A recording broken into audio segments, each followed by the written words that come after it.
Welcome back kusahleleke kunye no MC ya apha kwinkqubo yakho yodumo according to the Bible. Namhlanje ke sihleli kunye no Bishop Dlomo endicinga ba usenza uncomfortable, which is the reason why kubalekile selifunde ilizwi likaThixo so that it can provoke us out of our comfort zone. And ke uthi ithi iBhayibhile phofa kutsho yena iBhayibhile ithi akukho kuhle uba umuntu oyindoda ahlale yedwa. And ke ndifumene into enhle emnandi ethi the complete picture of God okanye complete picture yoba ufuze uThixo iphelela sele elapha lo mama wakho. But he said something interesting, that lendo does not have so much to do with love. Yes. It has got a little bit. Uthando lincane kakhulu ekwakheni umshado. Uma ucabanga abantu bayahlukana uma ubabuza bathi I've fallen out of love with this person. Shothi uwele ngaphandle kothando. Now it cannot be then the basics of the marriage. Kungako ngithi isizathu esikhulu sokuthatha umshado uwenze kukumesaba uNkulunkulu. Ake ngifunde nje masishane la. Uma ufunda encwadini kaGenesis ubheke ku chapter 2 ulalele uma uAbraham wayeyaleza ngokuthi indodana yakhe iyothathelwa unkosikazi. Now uma kuyothathwa unkosikazi akazange abize undodana wakhe athi uyoyithanda yini intombi engifuna ukuyokuthathela yona. Siyongena kuyo ngelinye ilanga ukuthi why wayethathelwa uyise. Kodwa ke ake sikhulume ngokuthi uma ezokhuluma ngokuthi ethatha ingceku yakhe ukuthi iyofunela unkosikazi. Ula izingceko ayikho ingxoxo ayithatha nonyana wakhe according to the Bible. Ayikho. Now kusho ukuthi kumshado awuformulatewa ukuthanda ngoba uIsaka akazange amthande uRabeka. Akamazanga nokumazi. Umuntu wayazi lo yamndeni uyise.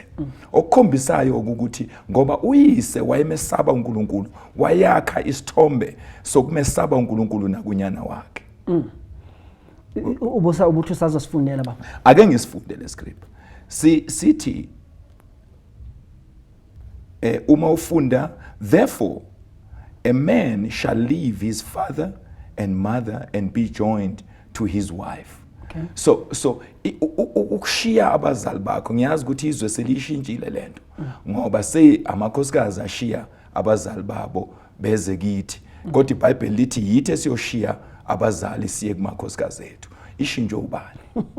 Now ake sikhulumeke ngokuthi uma uAbraham eqeda ukuyofunela umntanakhe unkosikazi unesifungo asenza isingceko yokuthi kufuneke beka isandla sakho phansi kwethanga lami ufunge ukuthi ngempela uyofunela umntanami kuphi umfazi. Then it cannot be love or creator umshado. It can only the understanding of the creation of marriage ukuthi umshado wawudalwe ubani ewudala kanjani ewudalelani.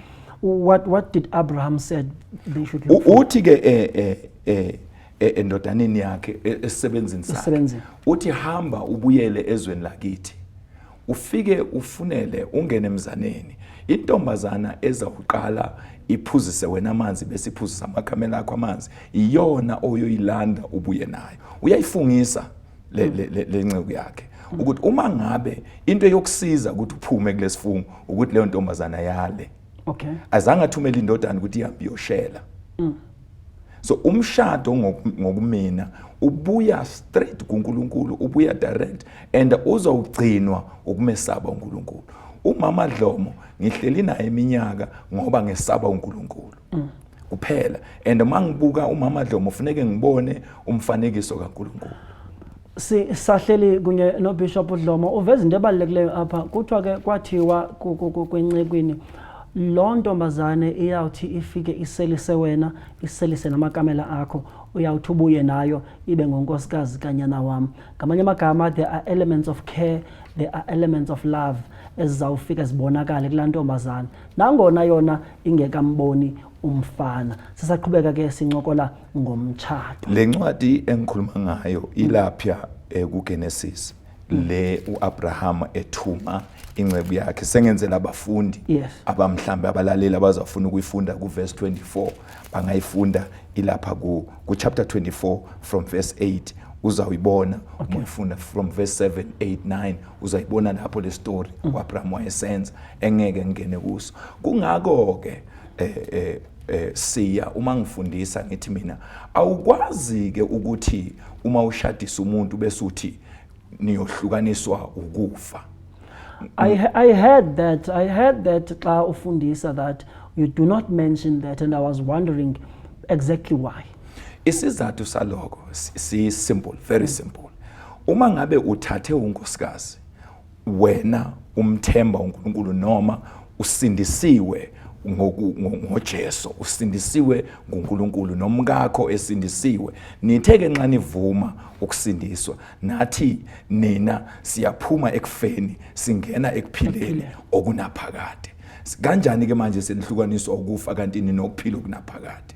Kungako ke ngingayikhulumi mina indaba yokuthi ngithi okuboshwe emhlabeni kuboshiwe nasezulwini. My God. Kusho iBhayibheli. And uma ngabe uthatha unkosikazi hlala wazi ukuthi loyo unkosikazi wakho eternal.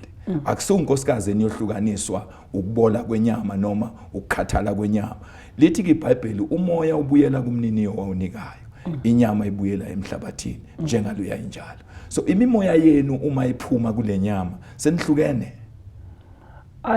That would be probably a good question for us to ask, ngoba izosibuyisela ekuthaneni sizibuza ukuthi kwenzekani mangabe umuntu edlule emhlabeni. I-topic leyo esizoyidiscussa ngelinye ilanga ngoba vele uyazi nawe ukuthi imfundiso seyiningi. Kukhona imfundiso ezithi siyolala, kukhona imfundiso ezithi sibuyela kumnini wethu wasinikayo, kukhona imfundiso seyiningi kakhulu. I-topic yangelinye ilanga lelo ukuthi what happens after this life? Sikholelwani?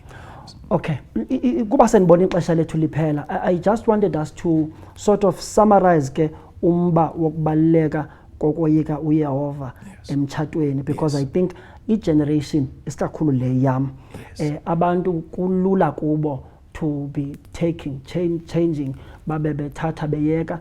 Mhlawumbe I realize this could be because umuntu has no clear understanding of what umchato is supposed to be. Yes.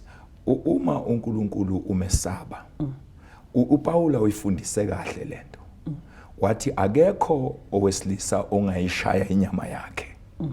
Waphinde futhi wathi indoda iyinhloko yomfazi ekhaya. Kodwa uma ngabe uKristu uyinhloko yayo leyo ndoda. So awukwazi ke manje ukuthatha indoda engenayo inhloko enguKristu uthi inhloko yekhaya. Ngani ngoba izomhlupha lo mfazi ngoba ayimsaba uKristu, ayimazi uKristu. Na umshado wethu yonke uxhomekeke ekuthini sazi uKristu. And uma ngabe siphila kuKristu, uKristu enenhloko yakhe nguNkulunkulu, lo mshado ke ulinked to the Father God himself. Awungeke kube nenkinga. Imishado yethu mina ke ngendlela engibona ngayo iyaphela namhlanje kusasa kukhona omunye ngenxa yokuthi asikakamsaba uKristu sicabanga ukuthi umshado uyinto esizenzela yona ngenxa yothando. Wow.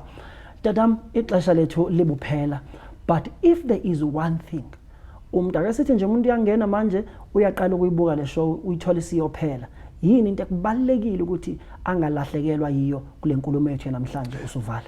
Sengivala into efanele ayazi ukuthi noma insizwa noma intombi esifuna ukugana nokuganwa insizwa kufanele iqale imthande uJesu. Kufanele iqale lapho. Uma isithatha lo nkosikazi yazi ukuthi he can only be the head of the family if Jesus is his head. That is the only medicine okanye the recipe this successful marriage. Unless otherwise you will get into that marriage to start creating your own policies and your own laws, and of which siyazazi gezethu ukuthi zihambe ziphele. Kodwa ekaNkulunkulu ayisoze yaphela. Eyami inkulumo sengivala ithi imishado yethu noma singena kuyo noma singakangeni make sithathe uNkulunkulu kuqala sesabe yena ukuze sikwazi ukuyihlonipha imishado yethu ngoba yena eyinsusa yomshado. Wow. Ukuqala kokuhlakanipha ukumesaba uJehova. Uba ngabantu mhlawumbe bafuna uncokola nawe further okanye bafuna ukuza ebandleni bazohlala phansi kwezimfundiso bangakufumana kanjani? Nginama workshop engwenzayo not only for ibandla engikhonza kulona noma engiliholayo. nginama-workshop abo bonke nje abantu abafuna ukungena emshadweni noma sebengenile emshadweni ukuthi ngibafundise nzulu ngalento engiqeda ukuyikhuluma ngokufishane ukuthi umshado ubuyaphi, kwenziwa yini ukhona, singawuhlonipha kanjani. Ikhona ibandla likhona yonke indawo. Amanamba ami nje nguBishop Dlomo athi 082 561 2316. Wow, siyabulela tata. Thixo akusikelele. Ngiyabonga. Sesishiyile ixesha. Bantwana basekhaya, Thixo anisikelele, ndiyathemba ngabana zikhona izinto mhlawumbe noba khange understand yonke into, but your senses have been awakened, so you may go back to the scripture and read more as to what God wants ngobomi bakho. Hereafter, Bishop Ledwaba will be praying for us. Till next time.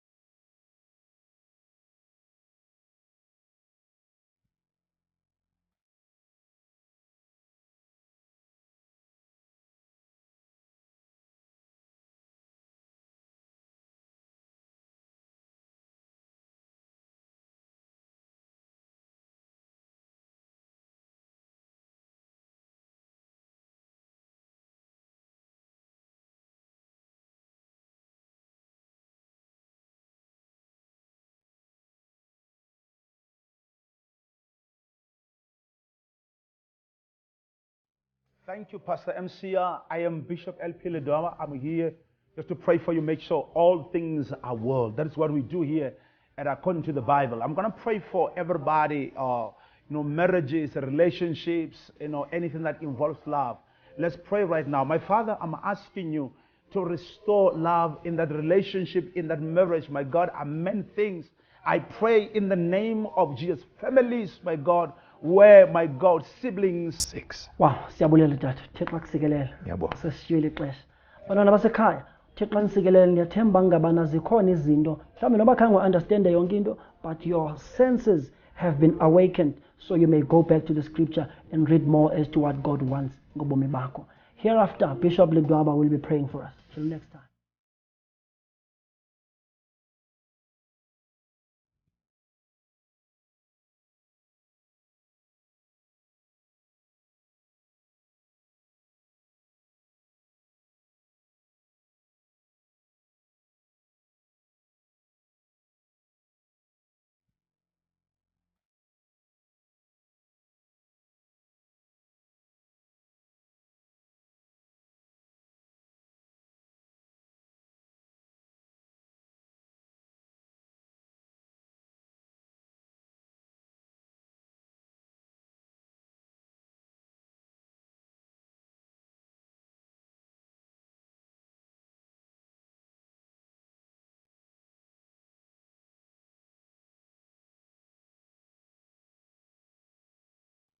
Thank you, Pastor MCR. I am Bishop LP Ledwaba. I'm here just to pray for you, make sure all things are well. That is what we do here at According to the Bible. I'm going to pray for everybody, marriages, relationships, anything that involves love. Let's pray right now. My Father, I'm asking you to restore love in that relationship, in that marriage. My God, amend things. I pray in the name of Jesus. Families, my God, where, my God, siblings are no longer, my God, loving each other. I pray for the restoration. They're no longer talking to each other. But Lord, I'm asking for your grace to come through, to restore families, to restore, my God, marriages, relationships,